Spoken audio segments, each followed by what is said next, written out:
Hello, everyone. Welcome to the Believe in Bengal podcast. Yours truly, Solomon Wilcots on Bally Sports, Ohio. And right now, I want to welcome to the show a very good friend, of course, CBS Sports game analyst Charles Davis. Of course, he works for everyone. He works with me at Sirius XM NFL Radio, still at the NFL Network. And Charles, thank you for joining me today. How you been doing? I've been doing great, Solomon. It's so great to see you and be on with you and spend a little time. And, you know, that working for everyone thing.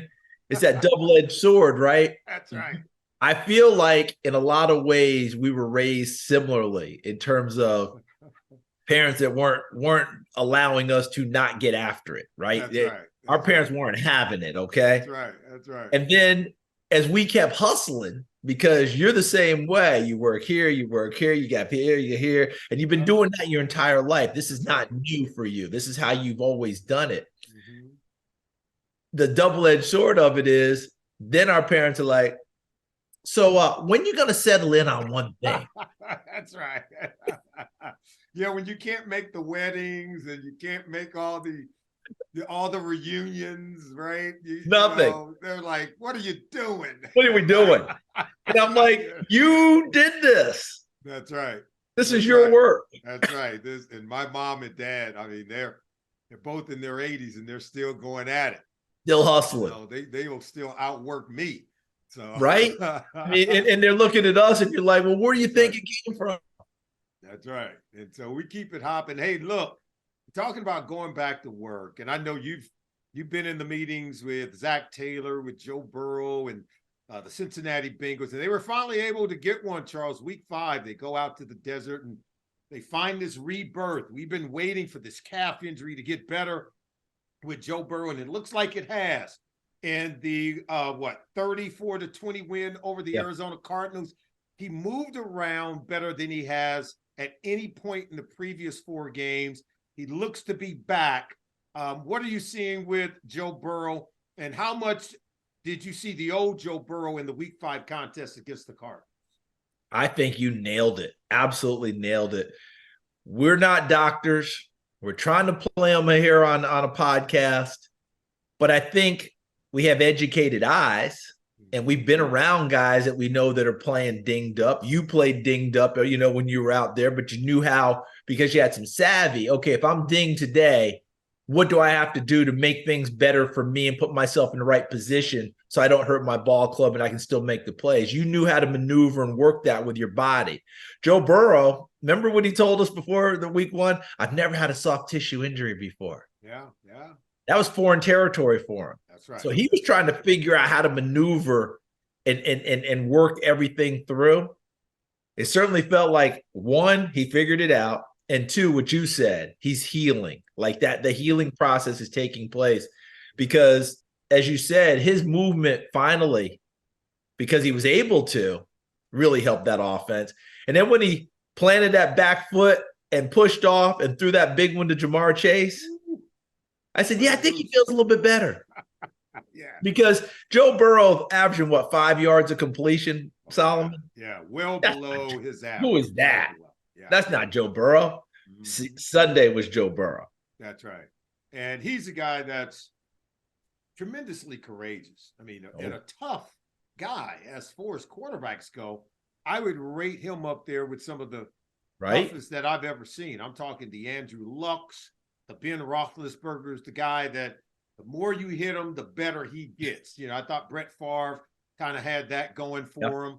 But sometimes, Charles, as you well know, the heart is willing and the body's just not able. I mean, you can want to go, you can want to give it, but that's what I sensed in those early games. He was really trying to give it his all, but the rust from not participating in training camp, and then the inability to push off and explode and move in the pocket, which he does so well. When that was not part of his game, he was trying to figure out another way to get it done.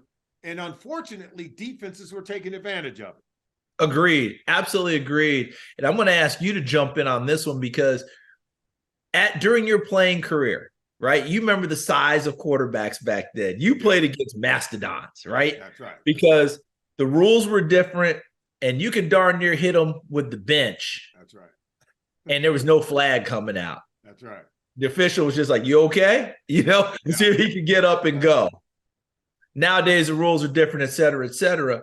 But when you were playing and you watched a guy like Burrow and you knew he wasn't 100%, didn't you kind of rally the guy? Hey, fellas. Yeah. Right? That's right. Wasn't that a big part of it? We got to get after. You got to get after quarterbacks who are wounded. There is no doubt about that. And you've got to be able to try to make that work to your advantage. And I thought, particularly we saw that in Tennessee when he played against the Titans. They knew they had someone who was a little bit more lame.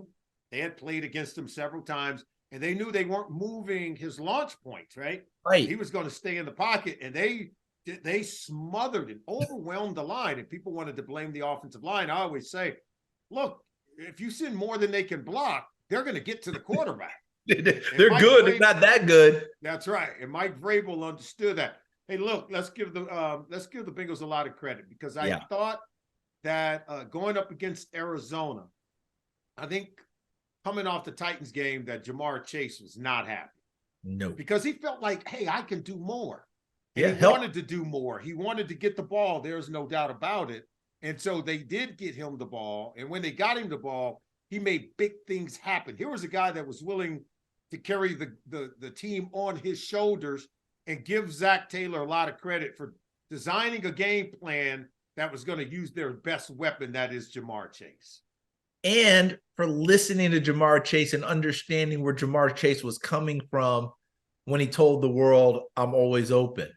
That's right. Because we're media guys now, right? We've been doing this for a while. We know that as soon as he said, I'm always bleeping open, you and I both knew, well, that's what's going to be clipped and played everywhere. Mm-hmm. And that's what's going to go on sports talk radio. And that's what's going to go on all the Zooms and the podcasts and everything else. And everybody's going to say, oh, there's trouble in paradise. He followed it with, and I know Joe Burrow is going to get our offense right. That's right. How often did you hear the second part of that? That's right. Not Almost much. none. Not much. And Zack Taylor made a point of saying, I listened to all 4.5 minutes. And I loved what he had to say, because he's trying to figure out how to get our team going. Right. And he did exactly what you said. Throw it to me, put it on me, let me have a chance to lead this team. And I would say, 15 catch, 192 yards, 3 touchdowns. I'd say that that's someone who lived up to what they were talking about. Coupled with Burrow feeling better and now having, as you pointed out, the ability to move, the ability to throw it deep. It all came together. And ladies and gentlemen, those are the Bengals that everyone goes, oh, shoot. We got to get ready for them. And remember, T. Higgins didn't even play. He's still. What I wanted to ask you. I would suspect that a defense is, okay, we're going to double chase, and we're not going to let the other guys. How were they able to be so deliberate and so intentional at getting Jamar Chase the football in so much that he set a franchise record with 15 catches in the game without T. Higgins on the field? How is that even possible when you don't have your number 2 and number 3 guy? Crazy. You know Terrell Austin, defense coordinator now with Pittsburgh, had been the DC with Cincinnati, and he's had great success in the league along the way. Yep. Saved the end of the Cincinnati tenure when it just got rough, but sometimes it just happens that way. Terrell designed a great game plan this past week and did a nice job against the Baltimore Ravens overall. And I talked to him before a game, and I said, what's been the biggest disappointment so far? The biggest thing that puzzles you about your defense? He said, when we know a guy is good and he still beats us. Yeah, it's the worst thing. And that's what you're talking about. That's right. They knew Jamar Chase was coming. How did this part happen? The head coach, Jonathan Gannon, made his bones and got the job because he was a D coordinator in Philadelphia. So it's not like they didn't know. But I also think it was superior designing by Zack Taylor, Brian Callahan, because they've done a really nice job of taking Jamar Chase and moving him now to different spots. You can't just zero in on him in one place and kick everything that way. When he moves, the defense has to change and move. And sometimes the right cover guy goes from the right guy to the wrong guy. And patience in what he's doing. Like that I think it was the second touchdown in the end zone, or maybe it was the third, Solomon. It was a double move, but not a deliberate double move. It was a double move because Joe Burrow was able to keep the play alive, and Jamar Chase realized his quarterback needed a little help and found the open spot. So when they're in sync like that, you may design defense all you want.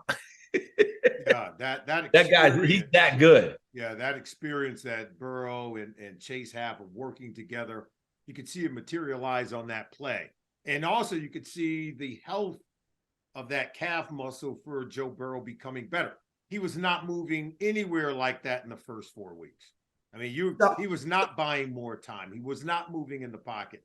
And again, I'd still consider him one of the best quarterbacks at movement in the pocket. He doesn't run to run. He runs to throw to help the wide receivers uncover and find time to get open where they can make a play like what you just described. Real quick, I want to talk about the defense a little bit because the young Cubs are starting to come up. We saw more of DJ Turner in the game without Chidobe Awuzie. We saw Cam Taylor-Britt. I thought he turned the game around just before halftime. Joe Mixon, as you well know, was stopped on 3rd and 4th down right at the goal line.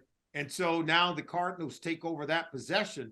And then Cam Taylor-Britt gets the pick 6 to flip the score. At that point, the Cardinals had scored, 14 unanswered points? Yeah, 14 unanswered. They were rolling. That's right. And so that was pivotal. But I thought more importantly, between a Dax Hill, a DJ Turner, and then obviously Cam Taylor-Britt, these young defensive backs are starting to come on from Lou Anarumo. Your thoughts? I agree with that totally. And, Cam Taylor-Britt got that baptism of fire last year when he had to go in and play a lot more than they expected him to play. Yeah. But by the end of the year, it didn't matter that the veterans were back. They still wanted Cam Taylor-Britt on the field. That's right. And he's continued to grow from there. And from your experience, you saw those young Cubs grow up, and you could tell the day that it was kind of happening. Well, Cam Taylor-Britt's already there. Turner is starting to make his move in that. Yeah. And the other part of it, people have to understand, youngsters in Lou Anarumo's scheme, it takes a little time. Oh, yeah. Lou is a thinking man's defensive coordinator. And when it knits together, boy, it's beautiful. Yeah. But in the beginning, their heads are just swimming. And that doesn't allow you to play. Now they're starting to grasp it. Cam Taylor-Britt's totally grasped it. I mean, this young man is a terrific player. He's just going to get, when people really lock in and realize how good he is, look out. And Turner can just flat out fly. I like what they're doing there. It's starting to come together for him again. They played the run game much better in this one than they had been in the past few weeks. I think we're starting to see much more of Cincinnati. I'm not about to say, okay, they're back totally. But with Joe Burrow's health and Chase, that ignites a lot of things for that team. And by the way, no one in their division is going to run away and hide. No, hey, one poignant moment in the game. Charles, I think you'll like this. Tells you a lot about our coach, Zack Taylor, who's a wonderful young man, and I know you already know that. Yeah. But there was a poignant moment at the end of the game. He cleverly, overnight, they put Kwame Lassiter II on the 53-man roster, knowing that he was going back home to play in front of friends and family, got him in the game at the end, and made sure that Joe Burrow threw one more pass over to Kwame Lassiter Jr., who caught the pass for a 2-yard gain, and the crowd goes off. The team was elated. Now, you need a lot of things to go right for that opportunity to present itself. But we've known his father. We knew him, the late Kwame Lassiter Sr., who was a phenomenal young man. And I just thought the world of him. To see that moment happen and to have Zack Taylor, to have, just enough of a feel for his team and his players to want to make that moment a reality for the son. I just thought it was phenomenal. Wanted to get your thoughts on it. Tells you about him understanding history, understanding people, understanding what family means, and being able to demonstrate that to his team. Because those are sort of things that galvanize a ball club and make guys want to play for you. Because you have to think about that in advance. It has to mean something to you. And then to not really announce it, to not just figure out when the right time, the whole deal. Remember, Zack Taylor, brother Press Taylor's the offense coordinator in Jacksonville now. He's the son-in-law of Mike Sherman, the former Green Bay Packers head coach, Texas A&M head coach. Yeah. Football history, family history crashing together. Yeah. It's kind of like when Brian Callahan, it's like when Cincinnati plays Cleveland, Brian Callahan and his dad, Bill, hug. That's right. Bill's the head coach in Cleveland. Mm-hmm. That means something. And it just tells you a lot about who he is as a person. Yep. I mean, Cincinnati understands. I mean, you win a playoff game, the guy showing up at some local establishment with the game ball. How many coaches do we know that would even think? Yeah. Like the guys we played for, we loved. I would say, right? We always had an affection for our coach most of the time, right? For our coach and what have you. Mm-hmm. Somebody else on the staff would have taken the game ball. That's right. It would have been the head coach. Yeah, they're too busy now. They don't have time for the people. Zack Taylor, he's like Bane, but in a good way. He's giving back to the people. He's giving back to the people, baby. That's you got. But Solomon, as a player, how cool is that in your locker room? Yeah, because now you know he cares. Yeah, it makes a world of difference. I mean, for players to see that kind of emotional investment that your head coach has in the players they reciprocate. There's no doubt about it, and they give back that same kind of attention for their head coach and the same kind of energy that's needed. Hey, want to look ahead a little bit because next week, week 6, the Seattle Seahawks are coming to Cincinnati to take on the Bengals, and for help our fans here in Cincinnati to understand what this week 6 matchup is going to be, because the Bengals need this game just to get back to 500 at 3-3. And Seattle feels like they are really starting to cook. You know, as I start to channel my inner Pete Carroll here, I don't have the gum to chomp on, but That's right. I'm gonna try and get there. But he feels like it's really starting to come together, and he feels like the best is truly out there. Because remember, they laid a giant egg on opening day with the Rams at home, and the Rams came and clocked them, and none of us really saw that coming, right? Mm-hmm. Since then, progressively better. Geno Smith is not a fluke. This just in. Geno Smith's for real, continues to be. But if you're a fan of old school Seattle, like that Seattle with Legion of Boom and all that, I'm not going to put that on them because that's way too much. But they're playing into that vein again, that style. Kenneth Walker, Zach Charbonnet running the football. They ran it really well in their last in 2 games ago against Carolina. And they did it against the Giants as well. And they still don't have their offensive line intact. Those 2 tackles they drafted last year have been out since really week 1, where they haven't been able to get on the field. And in fact, the Giants game ended with no one in the position that they started the game with. They had to make all these moves to finish things off, and they seem to keep moving along. They do it that way. You got big receiver out there with Metcalf to throw it to. You got Lockett.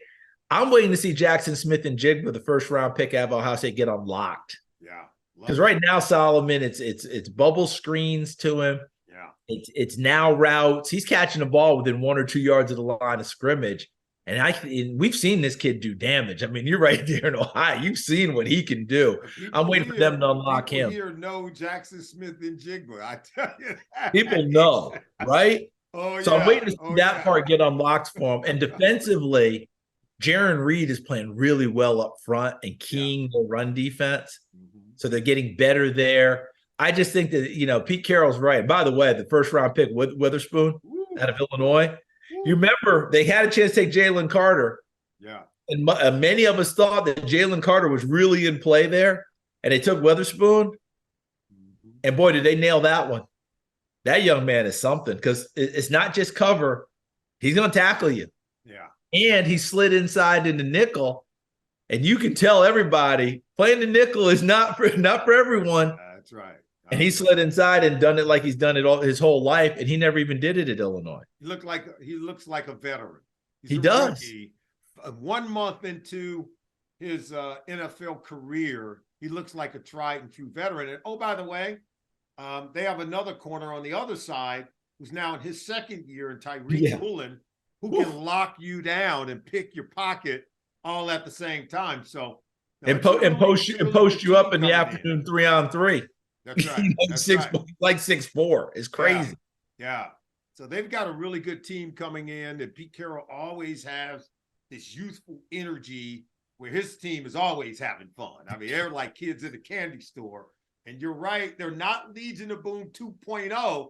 No. But they do have the same Mike linebacker and Bobby Wagner in the middle, and it's like they're shaping into that. Yeah. He and Jordan Brooks, I think, are two of the best tandem of linebackers. We've got a couple. I think the Bengals have a really Bengals good have tandem the of tandem linebackers as well, but these guys are pretty good.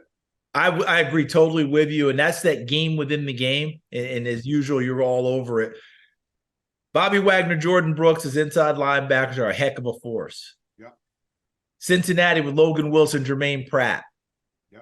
I just saw another duo that's awfully good as well. Roquan Smith and Patrick Queen in Baltimore. Mm-hmm. We keep talking about devaluing running backs. Yeah. We've kind of done the same thing with inside linebackers. Mm-hmm. We don't talk about them and what their meaning is, and the whole thing. Well, guess what? Those three right there, those three duos, they make huge differences for their teams. And on Sunday, you're going to see two of them go against each other. Not obviously on the field at the same time, but it'd be fun to watch how they work in tandem together. And by the way, I think we found out that while the Cowboys are good on defense, they're not the best defense, because the pair of linebackers that they have in San Francisco and Fred Warner and Dre Greenlaw equally is phenomenal as two of those guys we just named. Hey, Charles, real quick, let's take a tour around the NFL. I want to get your thoughts on a few things before we let you go. Let's start with what we're seeing with the New England Patriots. Times have changed for Bill Belichick and the Patriots. They're sitting here now at 1-4. Belichick's teams have never been 1-4 during his tenure as a head coach. They've now lost back-to-back games by 30 or more points. That's never happened in the 29 years that he's been a head coach in the National Football League. And you and I, we esteem Coach Belichick very highly. Very much so. However, I got to ask the question, has the game passed him by? Is it time to go? We were all asking questions about this team, the roster construction, even before we entered the 2020 before the season began. Yeah. I don't think the game's passed it by any stretch. Roster construction, I think that's kind of where we are. Yeah. We had them last year. I don't know if it was Cincinnati, Miami, one of those down the stretch.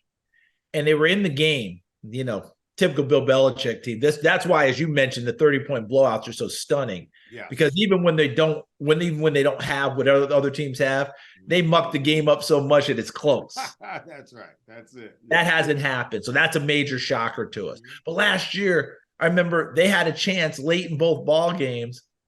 And I remember saying, the one thing they don't have is anyone that scares you on the other side, like on offense. Like no one that you just throw out there and go, oh, hey. Right? In the scouting report, you're like, hey, we better make sure we know where he is. Mm-hmm.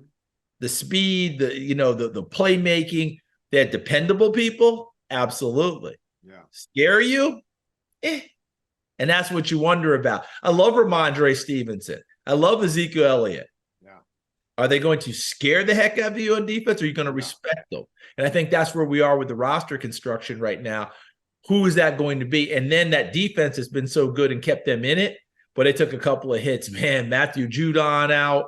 Then you're losing Christian Gonzalez, who's playing so well as a rookie corner. At one point, they had lost the top 4 corners, starter and backup. That makes it very difficult for you. Yeah. And offensively, they're struggling. They only scored 3 points in the last 2 games. They've yet to score 21 or more points in a single game so far this season. This is an offense that's struggling. And now it's a defense that's lost their best pass rusher. And Matthew Judon looks like he's out for the season. And Christian Gonzalez, their best cover corner, the first-round pick out of Oregon, looks like he's going to be out for a period of time as well. Got to move on. Next question. San Francisco 49ers have scored 30 or more points in every single game they played so far this season. All 5 games, 30-plus points, and they dismantled the Dallas Cowboys on Sunday night. Are they the best team in a complementary way? Offense, defense, special teams, and they're so methodical in how they go about dismantling you on offense. Right now, they're the most impressive team, the best-looking team so far this season. To me, no doubt about it. And that's not to say others haven't been good-looking, but I think you knitted that together perfectly. Complementary. a word that gets tossed around a lot. Yeah. But rarely do we see it work together where in the meaning of what we're talking about. You nailed it. Offense plays for the defense. Defense plays for the offense. Kicking team fills in quite fine for when they're needed and when they're necessary. Offensive scheme design is off the charts. The defensive players have such a great pride about who they are and doing it a so-called 49er way. People have to remember that they've gone through 3 coordinators on this run now. Robert Saleh ended up they were in a Super Bowl with him as a coordinator. He gets the Jets job, right? And then coming in behind him was D'Amico Ryans. Yeah. He did such a phenomenal job. He's the head coach in Houston, doing a terrific job there already. And now Steve Wilks comes in. Each of them brings a little something different to the table. All 3 smart enough to know what works, and I don't have to change for change's sake. But let me throw a little something extra at you maybe they haven't seen that comes from my way of doing it. And those guys grasp onto them as well. I think all 3 of them figured out how to approach this team and approach these key players to where you can get them to do the things you need them to do while allowing them to do the things that they do best. And I give all 3 of those coordinators great credit for recognizing and doing it. Because, Solomon, how many guys we played for, that's the way I do it, so you're going to do it this way. I've seen them screw it up. Mess it up. I've seen them screw it up. Even these guys have not messed it up. They have not messed it up, and they leverage the good talent that they have, particularly in that front 7. Nick Bosa, you bring in Javon Hargrave, you bring him over from the Philadelphia Eagles, began his career with the Pittsburgh Steelers. This guy's as good as they get when it comes to putting his hand in the dirt and making plays. And 49ers are really off to a great start, playing with Brock Purdy, who's yet to throw an interception so far this season. So crazy. Wish him the best of luck. Last one, we want to talk to you about the Miami Dolphins. Now over 2,500 yards of total offense in the first 5 games. That's like 500 yards of offense every single week for the first 5 games. Unheard of. In fact, it's an NFL record never been done before in the 104-year history of our league. I can tell you right now, if we see the 49ers and the Dolphins in a Super Bowl, you ain't going to have enough fireworks. I could just tell you that right now. What are you seeing? Won't need a halftime show. You won't need a halftime show. What are you seeing with this Dolphins offense, Charles? What I liked the most about them, Solomon, was their bounce back. Yeah. Because they ran into Buffalo, and Buffalo did a really nice job once things kind of calmed down. Because you remember that starter's pistol fired in that game, and the track meet was on both ways. Right. Whoosh, whoosh, whoosh, whoosh, whoosh. And then once you hit a couple of bumps and Buffalo got the advantage, and they were able to apply the pressure and finish things off and played really well that day. But the way that Miami bounced back undaunted, and I can hear the name, the Giants, and they're playing. It's the National Football League. All right? Houston just got done thumping the Pittsburgh Steelers, who just got done beating the Baltimore Ravens. And what happened to Houston? Oh, Atlanta got them this week. This is the NFL. So you better respect whoever they're playing. And for the Dolphins to bounce back and put on that whoosh clinic against a really respected D coordinator and Don Wink Martindale. That's right. And they did that, turned it over 3 times. Mm-hmm. That's how that's how impressive they are. It's like the movie Miracle when they were talking about trying to score against the Russian goalie Tradiak, and Kurt Russell, as Herb Brooks said, if you put it in the net, you better keep the puck because it doesn't happen very often. That's right. That's right. They are a fun team to watch. They're fun to watch. It's the greatest show on turf for sure. How about that rookie? Oh, my goodness, right? Excuse me, Achan, because we've been calling him Achan his whole career. I actually called my friend who's the play-by-play guy at Texas A&M. Yeah. I said, Andrew Monaco is his name. He's wonderful. I said, Andrew, how come you didn't tell us that his name's Achan? He said, I called him Achan the whole time he was here. He said, I think he's just such a good young man. He didn't want to correct us. Never mind. Now that he's becoming a household name, he want to make sure everybody gets it right. He's now had 3 consecutive games over 100 yards rushing and at least 1 touchdown. No one has done that in their NFL career except for the late, great Franco Harris, who did it 6 straight games. Wow. And now this is the second best record of 100 yards rushing plus a rushing touchdown in 3 consecutive games, and he's only played in 5 games his whole career. So and Franco never ran that fast. Oh no, he never. All respect to Franco. He didn't run like that. Oh, this he's got something to do. He gets to the end zone in a hurry, Charles. Yeah, he doesn't have time to waste for it. He's like the family cat that just jumps up for no reason, just dashes into the other. I got to be somewhere. I'm sorry. Somewhere. He's got to go. Well, Charles, hey, thank you for stopping by to join us. We greatly appreciate your Thanks for having me, Solomon. Expertise. The Cincinnati Bengals fans are going to enjoy it. We want to thank you for stopping by. We want to thank everyone for joining us on this edition of the Believe in Bengal podcast right here on Bally Sports Ohio. We'll see you next time. Make sure you check out Bet Online for all of your sports betting needs. For anything that I do betting related, I go on over to betonline.ag and I use promo code BELIEVE50. BetOnline has all of the latest updated odds for the NFL and college football seasons. Anything you need, whether it's futures, live in-game betting, no matter what, your football betting needs are met at BetOnline. And again, make sure you use that promo code BELIEVE50, BLEAV50 to get a 50% welcome bonus on your first deposit. BetOnline, where the game starts.